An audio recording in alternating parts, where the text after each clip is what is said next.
Hello दोस्तों, आपका हमारे YouTube चैनल मनी मास्टर में आपका स्वागत है। तो जैसा कि आपको पता ही है कि हम हमेशा किसी न किसी ETF का रिव्यू करके आपको बताते हैं। तो आज भी हम एक ऐसे ही ETF का रिव्यू करने वाले हैं जिसका नाम है कोटक PSU बैंक ETF। तो इस ETF के बारे में हम जानेंगे कि इसका एक्सपेंस रेशियो कितना है, ट्रैकिंग एरर कितना है, इनके पोर्टफोलियो में कितने सारे शेयर्स हैं और इन्होंने पास्ट में कितना ज़्यादा रिटर्न जनरेट करके दिया है और आने वाले टाइम पे और भी कितना रिटर्न आपको दे सकते हैं। इन सब के बारे में आज इस वीडियो में हम बात करेंगे। तो वीडियो पूरा जरूर देखिएगा और अच्छे से समझ लीजिएगा कि ये ETF किस तरीके से काम करता है। अगर आपको ये ETF पसंद आता हो तो आप इसे अपने पोर्टफोलियो में शामिल कर सकते हो। तो अब चलते हैं हमारी स्क्रीन पर और अच्छे से जान लेते हैं कोटक PSU बैंक ETF के बारे में। तो सबसे पहले हम बात कर लेते हैं Kotak Nifty PSU bank ETF के बारे में। तो ये सबसे पहले हम इसका चार्ट पैटर्न देखेंगे, क्योंकि चार्ट पैटर्न देखने से हमें पता चल जाता है कि इसका पास्ट में परफॉर्मेंस कैसा रहा है, यानी कि पहले इसने कितने रिटर्न दे रखे हैं और उसी के आधार पर हम भविष्य का भी अंदाजा लगा सकते हैं। तो ये देखना बहुत ज़्यादा ज़रूरी है। तो मैं बता देता हूँ, आज तारीख है 18 मार्च 2024 और आज जितना भी हम रिकॉर्ड देखेंगे वो इसी के आधार पर देखेंगे। तो आपको दिख रहा होगा इसका शेयर प्राइस चल रहा है 677.80। तो आज के दिन इसमें हमें देखने को मिल रहा है 1.11% की तेज़ी। हालांकि मैं बता दूं अभी मार्च का महीना चल रहा है और चुनाव से पहले इसमें हमें शेयर मार्केट में गिरावट देखने को मिल रही है। अब सभी शेयरों में गिरावट आ रही है तो ETF में भी हमें गिरावट देखने को मिलेगी। तो आप इसके आधार पर तैयार रहना, देख लीजिएगा कि इस वक्त आपको सब में गिरावट देखने को मिलेगी। तो 5 दिन की बात करता हूँ तो 5 दिन में हमें यहाँ 4% की गिरावट देखने को मिल रही है, 4.32। और वहीं एक महीने की बात करूँ तो एक महीने में भी 4.20 की गिरावट देखने को मिल रही है। पर 6 महीने की बात करें तो 6 महीने में हमें यहाँ 32% की रिटर्न दिख रहे हैं। और एक साल की बात करूँ तो एक साल में यहाँ पर 89.97%, तकरीबन 90% ही समझ लीजिए, क्योंकि 0.3% ही कम है। और एक साल पहले अगर आपने इसमें 1 लाख भी लगाए होते तो आज आपको 90,000 रुपये मिल जाते। यानी कि देखा जाए तो बहुत अच्छा परफॉर्मेंस है सिर्फ एक साल के अंदर। और वहीं बात करें 5 साल की तो 5 साल में सिर्फ 116%। अब 116% यहाँ बहुत कम है 5 साल के हिसाब से। और फिर मैक्सिमम में चलते हैं, यानी कि लाइफ टाइम में इसने अभी तक 125% के रिटर्न दिए हैं। यानी कि अगर अभी जब ETF शुरू हुआ था उस वक्त अगर आपने इसमें पैसा लगाया होता तो आज आपको सिर्फ 125% के रिटर्न ही मिल रहे होते, जो कि काफ़ी कम है। क्योंकि FD से भी काफ़ी कम है। FD भी 11-12 साल में पैसा डबल कर देती है, पर ये इसने 17 साल लगा दिए हैं। तो ये बिल्कुल भी अच्छा नहीं है। लेकिन अब अच्छा नहीं है इसका मतलब ये नहीं कि ये बुरा भी है, बिल्कुल नहीं, क्योंकि इससे भी आप पैसा कमा सकते थे और भी ज़्यादा। हालांकि आपको यहाँ सिर्फ 125% के रिटर्न दिख रहे हैं, पर मैं कह सकता हूँ आप यहाँ इससे 200% या 300% तक के भी रिटर्न कमा सकते थे। वो कैसे, वो वीडियो के लास्ट में मैं आपको बताऊंगा। इसलिए ये ETF इतना भी खराब नहीं है। ऐसा नहीं आप सोचो कि मैं इस अब क्यों वीडियो देखूँ, ये ETF इतना अच्छा नहीं है, पर ऐसा नहीं है। इस ETF से भी आप पैसा कमा सकते थे, उसका वीडियो के लास्ट में आपको वो भी बताऊँगा। तो इससे पहले हम इसकी दूसरी चीज़ें भी समझ लेते हैं। तो सबसे पहले हम इसकी स्कीम को समझ लेते हैं कि इसकी स्कीम क्या है। तो जैसे कि आपको पता चले गया होगा, नाम से भी पता चल रहा होगा कि यह PSU बैंक इंडेक्स, यानी कि जो सरकारी बैंक है जितने भी, उनका एक इंडेक्स है और उनकी परफॉर्मेंस के आधार पर ही आपको इसमें रिटर्न मिलते हैं। यानी कि सरकारी बैंक जितना अच्छा परफॉर्मेंस देंगे ये हिसाब से इसका ETF भी ऊपर की तरफ जाएगा, और वो खराब प्रदर्शन करेंगे तो ये भी नीचे की तरफ जाएगा। समझ गए आप? सिर्फ सरकारी बैंक PSU बैंक इंडेक्स आपने ये पढ़ लीजिएगा। और अब देख लीजिएगा नीचे। अब हम बात करते हैं इसके फंड मैनेजर की। तो इसका फंड मैनेजर है सतीश दोंदपति और देवेंद्र सिंघल। तो ये दो इसके फंड मैनेजर हैं, इनके बारे में आपको पता जरूर होना चाहिए। आपको शायद ये लगता होगा कि ये इस ETF को संभालते हैं, तो आप इनके बारे में गूगल पे सर्च कर सकते हो अगर इनके बारे में आपको जानना हो तो। ये ETF लॉन्च हुआ था 8 नवंबर 2007 को और इसका एक्सपेंस रेशियो है 0.49% एज डिक्लेयर्ड ऑन 29 फरवरी 2024। तो जो भी आखिरी बार इसका रिव्यू हुआ था 29 फरवरी 2024 को, और तब तक इसका एक्सपेंस रेशियो है 0.49%। अब कई लोगों को शायद एक्सपेंस रेशियो समझ में नहीं आ रहा होगा ये क्या होता है, तो मैं आपको बता दूं। जैसे म्यूचुअल फंड में हर साल कुछ चार्ज काटा जाता है, याद है आपको? चार्ज काटा जाता है 0.10, 0.20, कुछ भी चार्ज काटा जाता है, उसी को एक्सपेंस रेशियो कहा जाता है। सेम उसी तरीके से ETF में भी कुछ चार्ज काटा जाता है। तो यानी कि जितना भी आप इसमें इन्वेस्ट करोगे उसके ऊपर थोड़ा सा काट लिया जाएगा पैसा हर एक साल में, तो उसी को एक्सपेंस रेशियो कहा जाता है। तो वो है 0.49%। आपको नज़र आ रहा होगा। तो इतना पैसा काट लिया जाता है ETF फंड मैनेजर वालों की तरफ से, क्योंकि अगर वो ETF चला रहे हैं तो वो भी अपना कुछ खर्चा तो निकालेंगे ना, तो वो समझ लीजिए वही खर्चा है। तो देखा जाए तो 0.49% थोड़ा मुझे ज़्यादा लगता है इसके हिसाब से, सरकारी बैंक के इंडेक्स के हिसाब से। तो हालांकि वो आप अपने हिसाब से देख सकते हो, पर ये 0.49% है, ये बात जरूर याद रखना। उसी तरीके से बात करते हैं बेंचमार्क, ये PSU बैंक का है और इसमें आप SIP नहीं कर सकते। और रही बात एग्जिट लोड की, तो इसमें कोई भी एग्जिट लोड नहीं है, यानी कि अगर आप आज शेयर खरीदते हो, मतलब ETF खरीदते हो और कल के इसको बेच देते हो, तो इस पर आपको कोई चार्ज नहीं देना पड़ता है। जबकि म्यूचुअल फंड में हमें एग्जिट लोड देना पड़ता है अगर 1 साल से पहले हम बेच देते थे। तो इसमें ये कोई प्रॉब्लम की बात नहीं है, ठीक है, ये अच्छी बात है। और 0.49% एक्सपेंस रेशो है, इसको जरूर याद रखना, ये बहुत महत्वपूर्ण है। तो अब मैं आपको दोबारा से चार्ट पैटर्न दिखा रहा हूँ, और ये चार्ट पैटर्न देखना भी जरूरी है, क्योंकि इस बार मैं आपका कंपैरिजन करूँगा निफ्टी 50 के साथ। निफ्टी 50 के बारे में अच्छे से जानते हो। निफ्टी 50 से ही पता चलता है कि हमारा शेयर मार्केट कैसे जा रहा है। हमारे निफ्टी 50 हमेशा ऊपर की तरफ ही जाता है, तो इसमें भी ऐसे रिटर्न समय के साथ अच्छे जनरेट होते हैं। तो इसके साथ मैं आपको एक बार कंपैरिजन कर देता हूँ। तो जो आपको पीली वाली लाइन दिख रही है, ये तो है निफ्टी 50 की, तो किस हिसाब से निफ्टी 50 ने अपना रिटर्न जनरेट किया है वो इसमें आपको देखने को मिलेगा। वहीं नीली लाइन हमारा वाला ETF है, कोटक निफ्टी PSU बैंक, उसकी ये लाइन है। तो बात करें हम पिछले 1 महीने की, तो ये 1 महीने का आपको नज़र आ रहा होगा। 1 महीने में निफ्टी 50 ने अच्छा प्रदर्शन किया है, ऊपर की तरफ है, और वहीं ये जो देखा जाए तो नीली वाली लाइन नीचे की तरफ है, तो इसने यहाँ पे हमें गिरावट देखने को मिली है। वहीं बात करें हम पिछले यानी कि 6 महीने की, तो 6 महीने का आप देख सकते हो, 6 महीने में PSU बैंक ने काफ़ी तेज़ी आई है। मैंने आपको उसमें दिखाया था, ऐसे 32% की तेज़ी आई थी 6 महीने में, तो वहाँ पर यही वही तेज़ी है। और निफ्टी 50 नीचे की तरफ रही है। और 1 साल की बात करें तो 1 साल में भी निफ्टी ने कुछ खास रिटर्न नहीं दिया, क्योंकि 1 साल में आपको पता है तकरीबन 90% के रिटर्न दे दिए थे इस वाले ETF ने, तो ये लगातार ऊपर की तरफ ही है।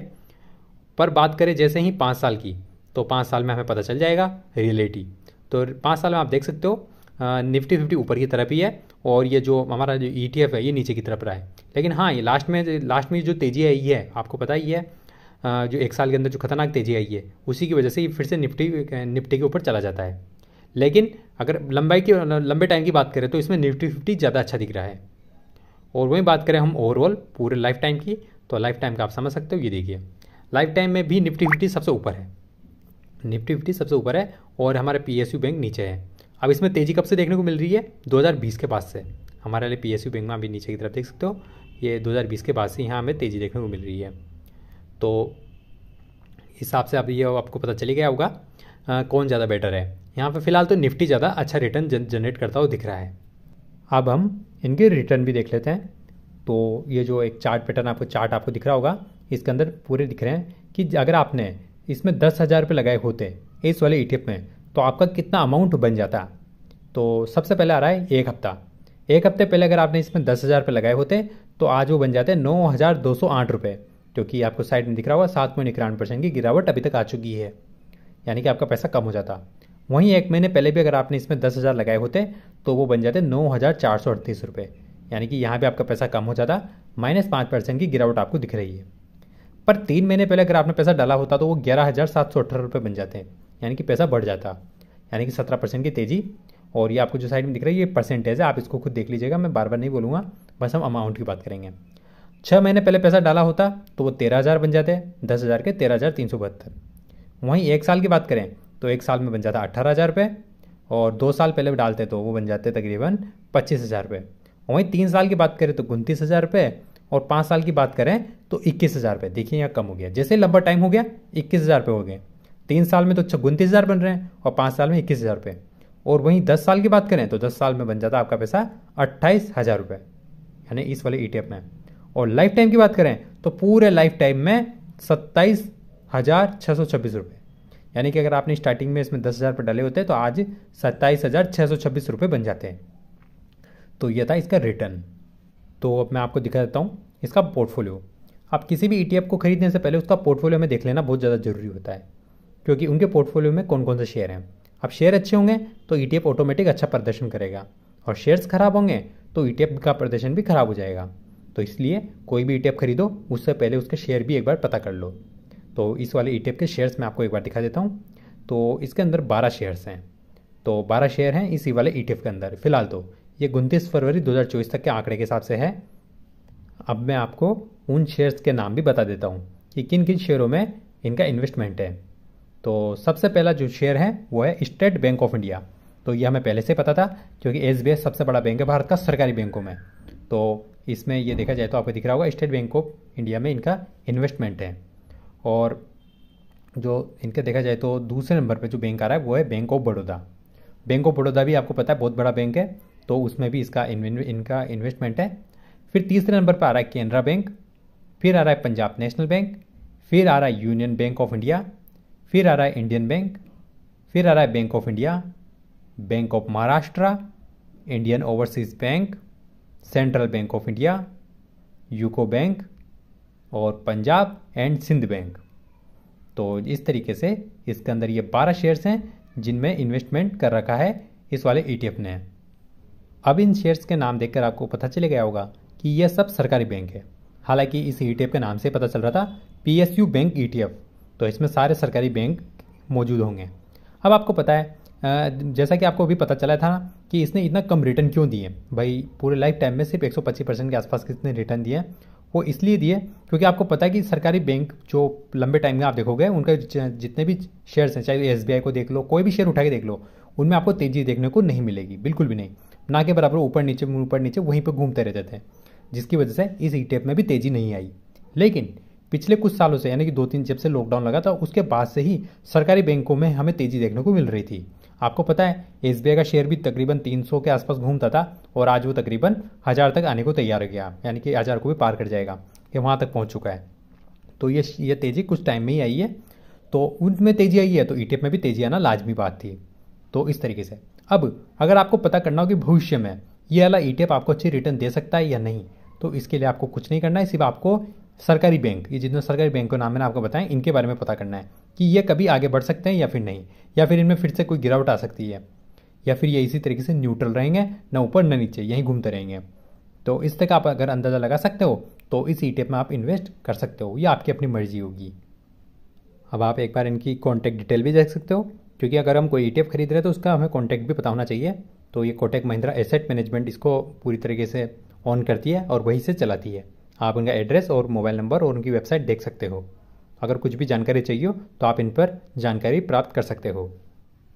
अब हम एक बार फिर से कोटक PSU बैंक ETF के चार्ट पैटर्न पर आ गए हैं। अब हम दोबारा यहाँ इसलिए आए हैं क्योंकि मैंने आपको वीडियो की शुरुआत में बोला था कि वीडियो के लास्ट में मैं आपको एक स्ट्रेटजी बताऊंगा जिस हिसाब से आप और भी ज़्यादा इसमें रिटर्न जनरेट कर सकते थे। तो देखिए, एक तरीका तो होता है पैसा कमाने का शेयर मार्केट में कि आप लॉन्ग टर्म की इन्वेस्टिंग कर दीजिए। मैं भी कुछ इसी तरीके से करता हूँ, लॉन्ग टर्म के लिए शेयर खरीद के पटक देता हूँ, यानी कि 10 साल 20 साल 25 साल लंबे टाइम के लिए बिल्कुल। तो जब भी जिसमें जो रिटर्न बनना होगा वो बन जाता है।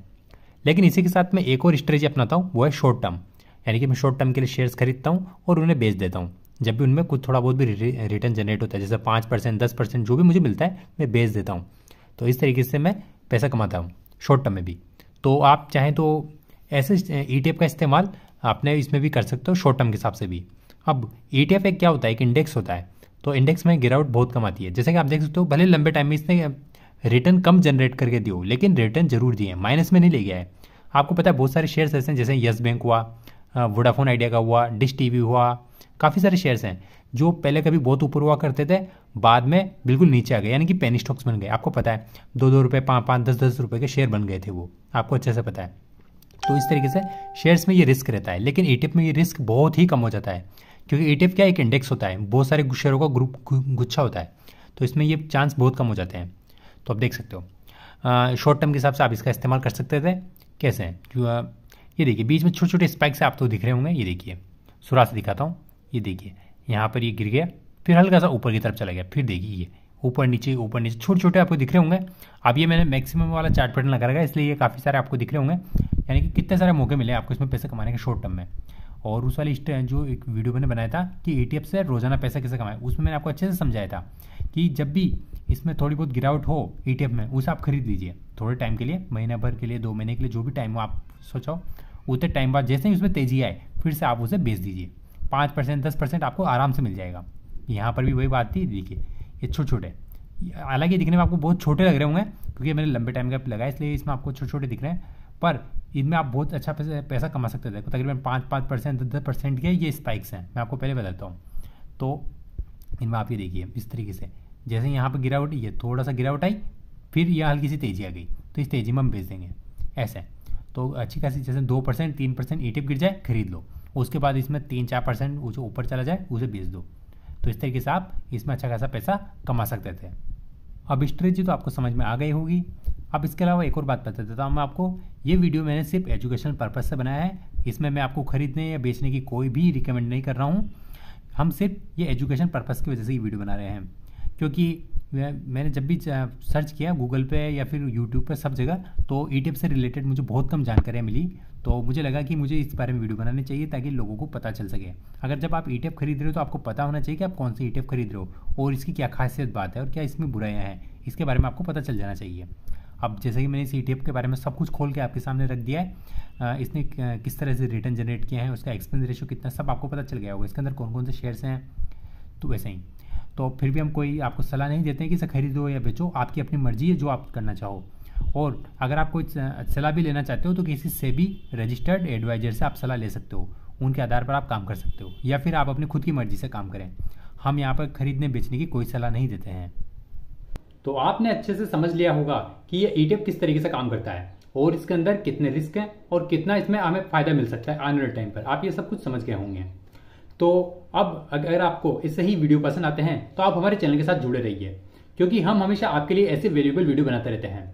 अब ETF के बारे में हम इसलिए वीडियो बना रहे हैं ताकि आपको अच्छे से पता हो कि कौन सा ETF किस तरीके से काम करता है, क्योंकि आने वाला भविष्य ETF का ही है। जिस तरीके से आपको अच्छे से पता है कि लोग शेयर्स में इन्वेस्टिंग करते थे, फिर देखा जाए तो अब शेयर्स के अलावा अब ETF आ चुके हैं, म्यूचुअल फंड आ चुके हैं, तो इन सब के बारे में भी आपको पता होना चाहिए। और स्पेशली ETF के बारे में जानकारी बहुत ही कम उपलब्ध है। आप खुद पता कर लीजिएगा, यूट्यूब पर सर्च कर लीजिएगा, आपको नाक के बराबर जानकारी मिलेगी ETF से रिलेटेड कि भाई किसी ETF के बारे में जानना चाह रहे हो तो नहीं मिलती है। मैंने भी शुरुआत में सर्च करने की कोशिश की थी, बहुत ज़्यादा मुझे भी नहीं मिली, लेकिन फिर भी मैंने कहीं कहीं से जुगाड़ किया और पता किया, पूरे गूगल पे सर्च किया अच्छे से, और जहाँ से भी मुझे जो भी जानकारी मिली वो सब मैं आपको उपलब्ध करा रहा हूँ।